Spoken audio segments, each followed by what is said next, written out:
Oi meninos, tudo bem? Na última aula nós vimos sobre o processo de chegada de Dom João VI no Brasil, depois o retorno dele para Portugal e por que os brasileiros queriam a independência, né, do Brasil de Portugal.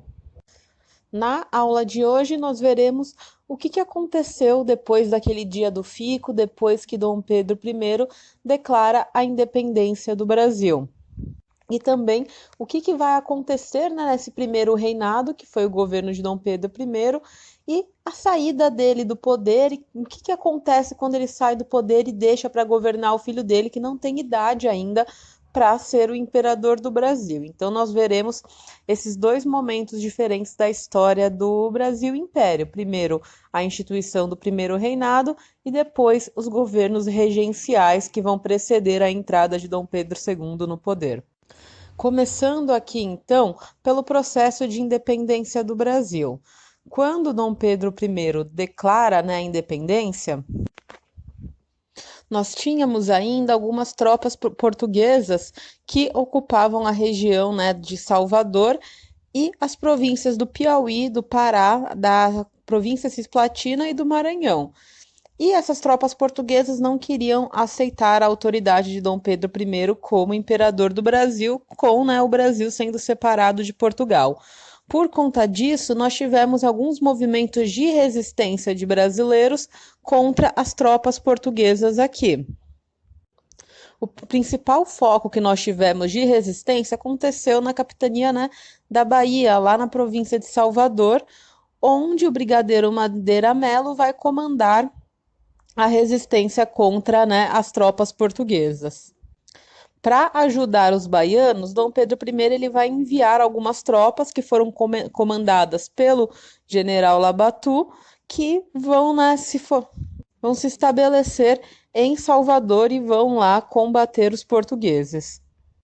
Tanto na região da Bahia, como no Piauí, como também lá na província Cisplatina, os brasileiros vão conseguir derrotar as tropas de Portugal, vão conseguir expulsar os portugueses do Brasil e vão conseguir também a manutenção da independência do país.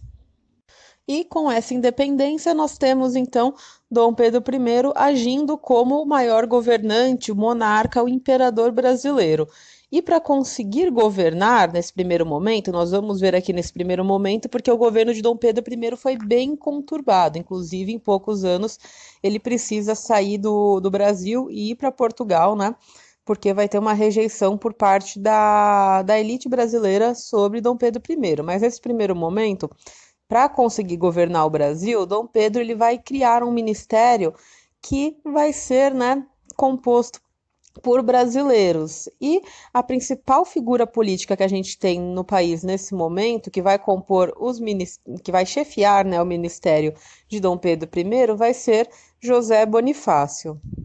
Bonifácio que é escolhido por Dom Pedro I para ocupar a pasta do reino e dos estrangeiros, que era uma pessoa que tinha consigo muitas ideias liberais, mas que acaba aí entrando em conflito com os brasileiros que estavam na luta pela independência. Por que ele vai entrar nesse conflito? Porque muitos desses brasileiros que lutavam pela independência tinham aí ideias republicanas e Bonifácio, né, não concordava com essas ideias republicanas e nem com grupos de republicanos liberais, porque ele achava que esses republicanos poderiam levar, né, a uma desagregação do Brasil que nem aconteceu com o processo de independência no restante da América Latina, né, que no que antes era América Espanhola, por exemplo, nós tivemos aí a formação de diversos países, porque as elites discordavam muito e não conseguiram manter uma unidade. Bonifácio tinha medo que o Brasil se separasse se houvesse aí a instituição republicana. Bonifácio tinha aí essa ideia que o Brasil precisava de um poder centralizado, precisava de um poder forte, precisava de uma monarquia, né? E ele acreditava que estando aí participando como um ministro do rei, um ministro do monarca, de uma pessoa com esse poder centralizado, ele conseguiria estar participando, né, do poder e influenciando também Dom Pedro I. Só que não era somente Bonifácio que queria influenciar o governo de Dom Pedro I. Quando ele entra no poder, nós temos aí uma parte democrática, né, da maçonaria, uma parte que era monárquica também da maçonaria, e o apostolado, que era uma sociedade secreta que foi fundada por Bonifácio, que queriam ter aí uma participação direta no governo do Brasil. Mas esse conflito que acontece entre Bonifácio e as outras sociedades secretas que a gente tem, né, no Brasil nesse momento, acaba levando a uma separação entre o imperador Dom Pedro I e a maçonaria, fazendo com que, né, principalmente os ideais republicanos fossem enfraquecidos nesse momento, nesse primeiro momento onde Dom Pedro I entra no poder. Então, nós temos a consolidação de um ministério de Bonifácio que tinha ideias mais conservadoras e que queria a manutenção de um regime monárquico centralizado. A partir então dessa vitória de Bonifácio, nós temos, né, a aclamação de Dom Pedro I, lá em 1822, como imperador do Brasil.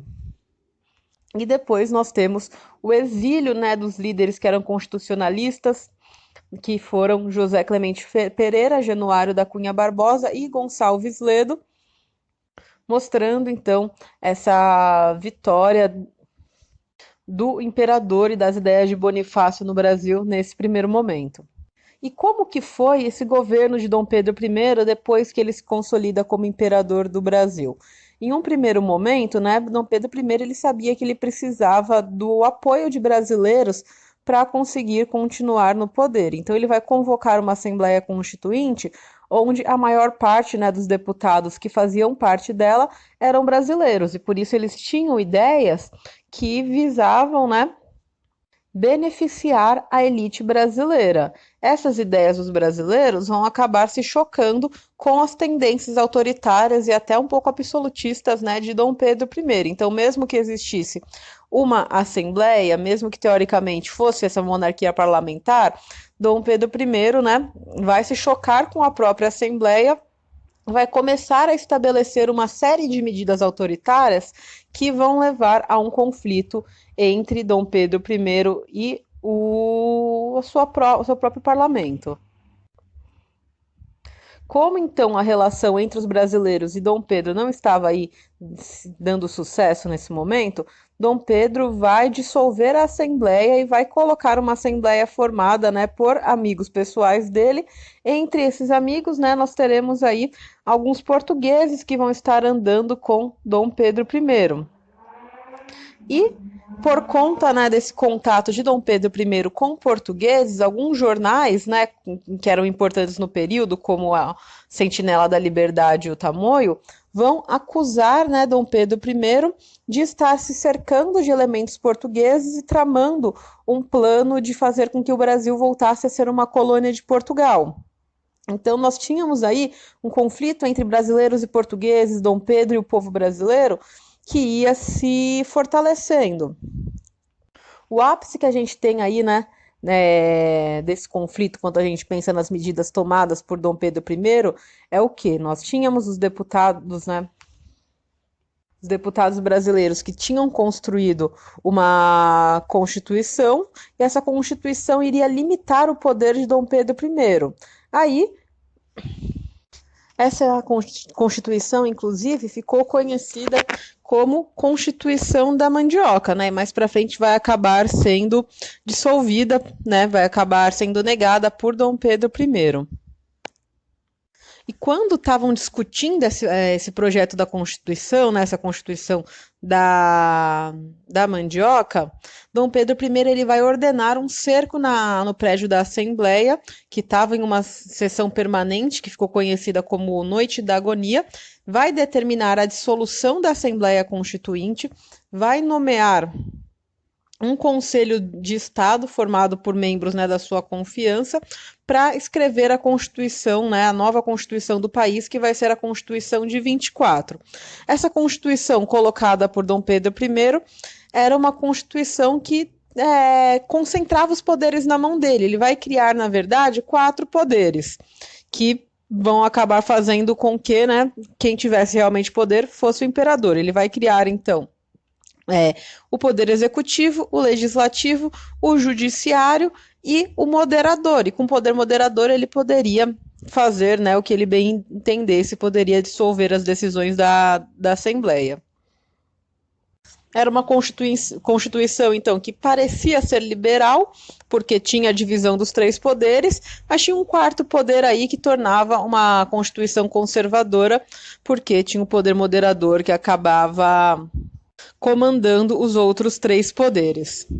E essa dissolução da Constituinte, a revogação da Constituição da Mandioca e o estabelecimento da Constituição de 24 vai acabar tendo uma repercussão bem desfavorável no Brasil, né? Porque acaba mostrando as tendências centralizadoras e absolutistas de Dom Pedro I. Isso vai acabar causando um movimento de revolta que vai ser conhecido como Confederação do Equador. Lá em Pernambuco, que era já uma região que há muito tempo buscava nessa separação dos portugueses, acabou, né,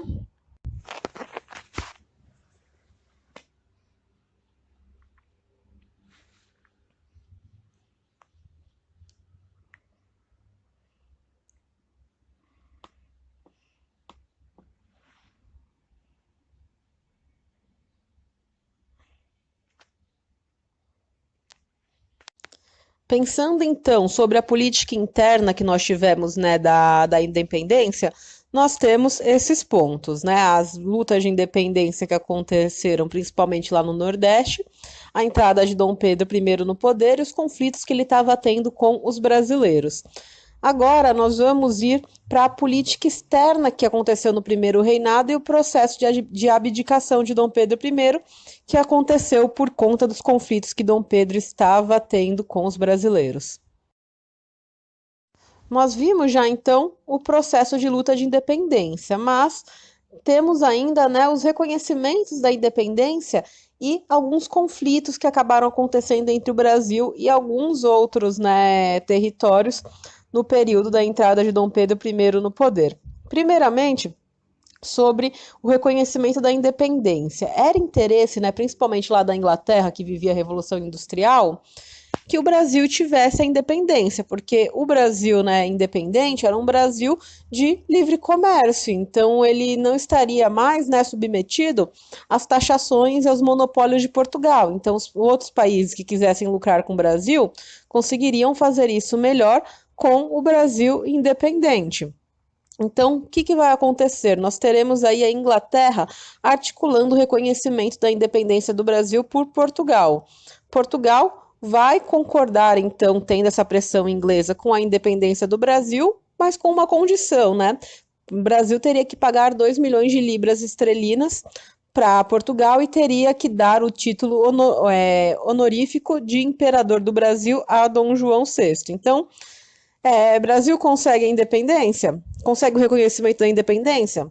Consegue, mas tem que pagar uma grana lá para Portugal, que é uma coisa que também os brasileiros vão achar que Dom Pedro I vai estar aceitando para benefício, né, dos portugueses. Então isso aí é um ponto que fica aí meio estranho já no processo de independência do Brasil. E a Inglaterra vai reconhecer também a independência do país, desde que tivesse a revogação dos tratados que foram assinados com Portugal, que davam aí alguns monopólios, né? Então, a Inglaterra acabou, né, conseguindo alguns monopólios comerciais com o Brasil. Portugal conseguiu um bom dinheiro e o Brasil ficou aí endividadíssimo com esse processo de independência. Quanto aí aos conflitos, né, externos que o Brasil tem, a gente tem um problema, né, que acontece lá na região da província Cisplatina, que é, né, razão de conflito, já era razão de conflito entre Portugal e Espanha no período colonial, e a região, né, Cisplatina acaba sendo aí um conflito permanente no período colonial e imperial do Brasil. Aqui em Dom Pedro I, a gente tem a Guerra Cisplatina. O que vai acontecer? Lá em 1825, nós temos alguns líderes separatistas da Cisplatina, que nesse momento estava, né, sendo uma região brasileira, que é a região lá do Uruguai, e esses líderes queriam, então, a separação da província Cisplatina do Brasil. que eles vão fazer? Vão proclamar a sua independência em relação ao Brasil e vão pedir para que sejam anexados à Argentina. Como a Argentina aceita que a província cisplatina faça parte do seu país, o Brasil acaba declarando guerra contra a Argentina. O conflito vai ser resolvido aí por uma intervenção diplomática da Inglaterra, que vai fazer com que tanto o Brasil quanto a Argentina desistissem da região da província cisplatina e que a região se formasse como um estado independente, que vai ser a República Oriental do Uruguai. Então nós temos aí a formação do Uruguai por conta de um conflito aí entre o Brasil e a Argentina em relação sobre quem deveria ficar com a região. Agora que a gente viu já essa questão da política externa do Brasil, vamos entrar, né, no que levou realmente à abdicação de Dom Pedro I. E esse processo de abdicação vai estar ligado diretamente com o que estava acontecendo em Portugal. Lá em 1826, a gente tem a morte de Dom João VI. E quem deveria entrar no poder, né, para ser o rei de Portugal depois que ele morresse, era o seu filho, Dom Pedro I. Pensando já, né, que teria problema com os brasileiros se ele aceitasse o trono de Portugal, porque se Dom Pedro I continuasse como imperador do Brasil e se tornasse rei de Portugal, teria, né, o risco do Brasil voltar à condição de colônia que era antes. Então Dom Pedro vai lá e renuncia à coroa portuguesa em prol da sua filha, né, Dona Maria da Glória. Mas Dona Maria da Glória, né, quando ela recebe aí o trono de Portugal, ela ainda era menor de idade, ela não poderia ocupar, né, o cargo de rainha de Portugal. O que deveria acontecer, né? Ela deveria se casar com o seu tio, que era o Dom Miguel, e Dom Miguel deveria ocupar o cargo de regente, né, apenas regente, até acontecer esse casamento. Mas o que Dom Miguel vai fazer? Ele vai tentar aí dar um golpe no governo português e tentar ser colocado realmente como o rei de Portugal. Então ele vai buscar o apoio da Santa Aliança, vai afastar Dona Maria, né, do poder e vai entrar como o rei de Portugal.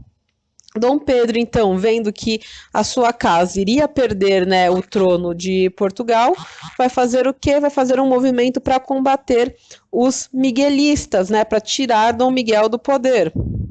E ele vai colocar dinheiro, né, um dinheiro brasileiro, no processo para conseguir tirar Dom Miguel do poder. Então ele vai sustentar alguns grupos de resistência dos portugueses para conseguir manter o trono lá. Isso vai desagradar muito os brasileiros, né? Porque o que eles pensavam? Por que Dom Pedro está fazendo isso? Porque ele quer o trono de Portugal, né? A explicação para os brasileiros era essa, que Dom Pedro estava fazendo tantos esforços para conseguir, né, dar o trono para sua filha, porque ele queria depois o trono português.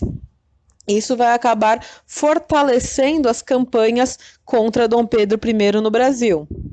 Então, nós tínhamos aí uma situação muito complicada de Dom Pedro no trono brasileiro. Por quê? Primeiro, o Brasil vivia uma crise econômica, né, que foi agravada ainda mais pelos pagamentos que Dom Pedro teve que fazer para o reconhecimento da independência do Brasil e pelos gastos que ele teve para conseguir, né, tirar Dom Miguel do poder de Portugal. Nós tínhamos também a revolta dos brasileiros em relação ao governo, né, quase absolutista que Dom Pedro estava fazendo a partir do poder nomeador. E todo o medo que reinava entre os brasileiros de que Dom Pedro quisesse o trono de Portugal e por isso, né, estava lutando tanto contra os miguelistas lá do outro lado do Atlântico. Estava acontecendo, então, no Brasil, uma série de choques entre o Partido Brasileiro, o Partido Português.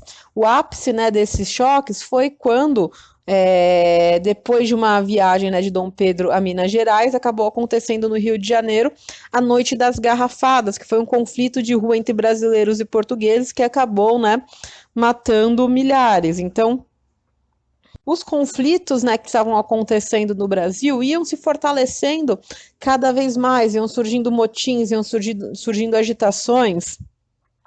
Dom Pedro tentou fazer um novo Ministério de Brasileiros para tentar melhorar a situação, não resolveu, ele dissolveu o ministério, formou um novo gabinete, né, com amigos pessoais, que foi conhecido como o Ministério dos Marqueses, e isso acabou levando ao maior isolamento de Dom Pedro I. E até membros que eram fiéis a ele, né, como Francisco de Lima e Silva, que era um militar, começaram a fazer oposição ao governo de Dom Pedro I e começaram a pedir a saída dele do Brasil. O conflito chegou aí ao ponto que algumas tropas, né, militares começaram a entrar também nessa insurreição popular que estava sendo liderado pelos membros da aristocracia, né, principalmente pelos cafeicultores aqui do Brasil. Por conta aí, né, desse movimento que acabou se excedendo, Dom Pedro se viu forçado a abdicar do trono do Brasil e abdica, né, em favor de seu filho, que era um brasileiro, e por ser um brasileiro tinha uma aceitação maior pela população aqui do Brasil. Então ele abdica em favor de Dom Pedro de Alcântara, que ficou conhecido depois como Dom Pedro II, né? Só que Dom Pedro II era muito novo para entrar no poder, ele não poderia governar ainda, né? Ele era uma criança. E aí o Brasil vai entrar numa nova fase, que é quando Dom Pedro I, junto com a família real, né, sai do Brasil, vai para Portugal, ele passa a governar Portugal, deixa o seu filho aqui no Brasil, Dom Pedro II, que está esperando, né, ter uma idade adequada para poder exercer o governo, né, do Brasil como imperador. E o que vai acontecer, né, no governo do Brasil até a maioridade de Dom Pedro II, que acaba, né, não chegando aí, tem um golpezinho aí um pouco antes, mas o Brasil acaba passando por uma série de governos regenciais. A gente tem a formação de ministérios que vão governar em forma de regência, esperando a idade, né, chegar a Dom Pedro II. Então, Dom Pedro I, né, abdica o poder.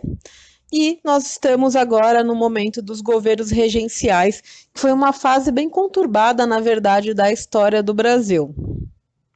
Esse período, então, acontece em meio a rebeliões, a conflitos armados. Nós temos o choque aqui nesse momento também de dois princípios, né, em relação a como o Brasil deveria, né, ser governado. De um lado nós temos o centralismo e do outro lado nós temos o federalismo. Nós tínhamos então um grupo que queria uma autonomia maior das províncias, que seriam aí o dos estados, e um grupo que queria a centralização do poder. Em um primeiro momento, né, nós temos um equilíbrio entre os centralistas, né, e os federalistas no poder do Brasil. Quando, né, Dom Pedro I abdica, nós temos a entrada de uma trina provisória para governar o Brasil. Nessa regência trina provisória, nós tínhamos Campos Vergueiros, que representava as tendências liberais do Brasil, tínhamos Carneiro de Campos, que representava aí as tendências conservadores, e Francisco de Lima e Silva, que representava a força militar. Então, teria aí cada grupo com uma pessoa representando os interesses, né, dentro do governo brasileiro. Quais vão ser as principais medidas tomadas pela regência trina provisória? Vai ser aí a anistia dos presos políticos, a reintegração dos ministérios que foram dissolvidos por Dom Pedro e a promulgação de uma lei que é chamada de Lei Regencial de Abril, que limitava os poderes dos regentes para não estarem governando, né, de maneira absolutista. Mas, como o próprio nome, né, já diz, essa primeira regência era provisória. Então, lá em junho de 1831, vai ser eleita a regência trina permanente, que vai ser composta aí por Braulio Muniz, por Costa Carvalho e Francisco da Lima e Silva. Um nome aí que vai se destacar, que trabalhava, né, no Ministério da Justiça, era o Padre Feijó. O Padre Feijó vai ser importante, porque quando a gente entra na regência Una, nós temos aí Feijó como seu representante. Quais as principais medidas que são colocadas aqui na regência trina permanente? Primeiro, nós temos a criação da Guarda Nacional. O que foi a Guarda Nacional? Nós não tínhamos realmente um exército brasileiro imperial. Então, eles criaram essa Guarda Nacional, que era chefiada pelos coronéis, para conseguir dissolver as rebeliões dos movimentos revolucionários que aconteceram muito nesse período da regência. Então, tivemos aí a criação dessa Guarda Nacional, que é importante até para a gente entender a essência do coronelismo, né, que vai permanecer até a Primeira República. Vai ser promulgado também nesse momento o Código de Processo Criminal, que vai ser uma medida que vai descentralizar a justiça e vai dar, né, uma autonomia maior para as federações. Lá em 1834, a trina permanente ela vai ser substituída pela regência una. Nessa regência una, quem vai ganhar as eleições vai ser o Padre Feijó. Padre Feijó, né, que tem tendências mais liberais e que vai sofrer aí uma série de rebeliões e de problemas dentro do seu governo.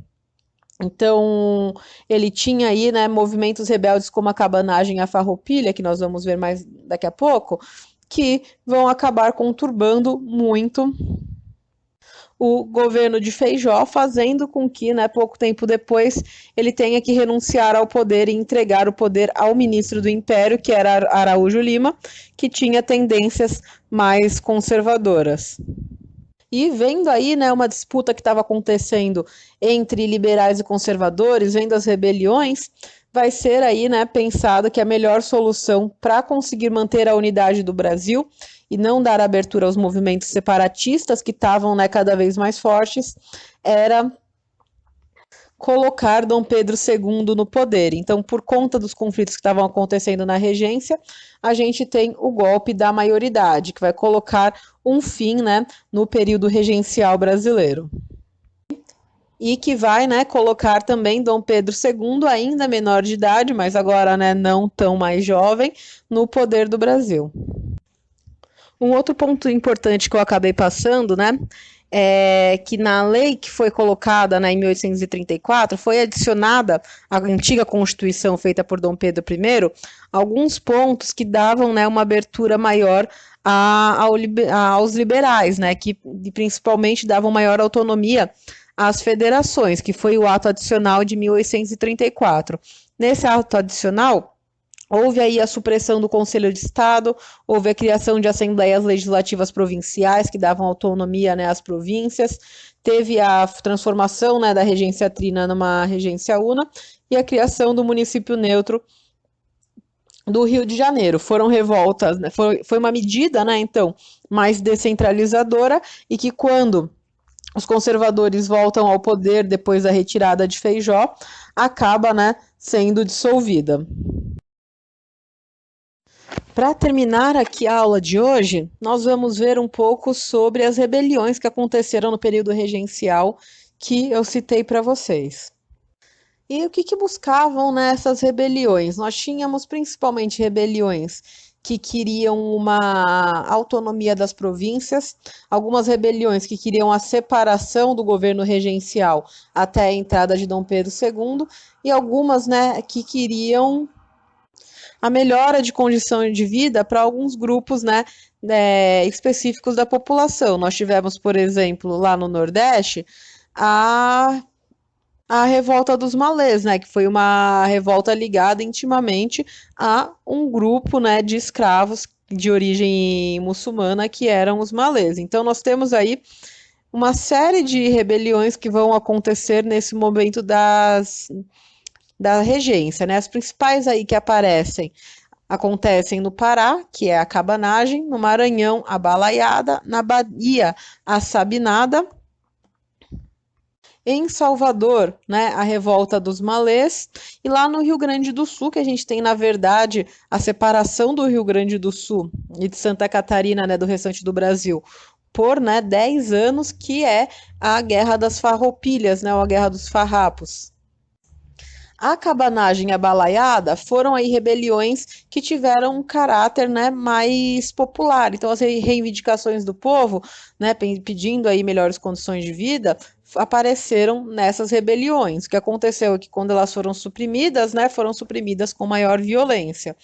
Outras, né, rebeliões, como a Sabinada, estava mais relacionada às elites urbanas. E A que sucede, né, melhor que tem um êxito melhor é a Farroupilha, né, que vai ser um movimento separatista, um movimento elitista, né, pensado pela elite do Rio Grande do Sul e republicano, que vai aí estabelecer uma república nessa região sul do Brasil por 10 anos.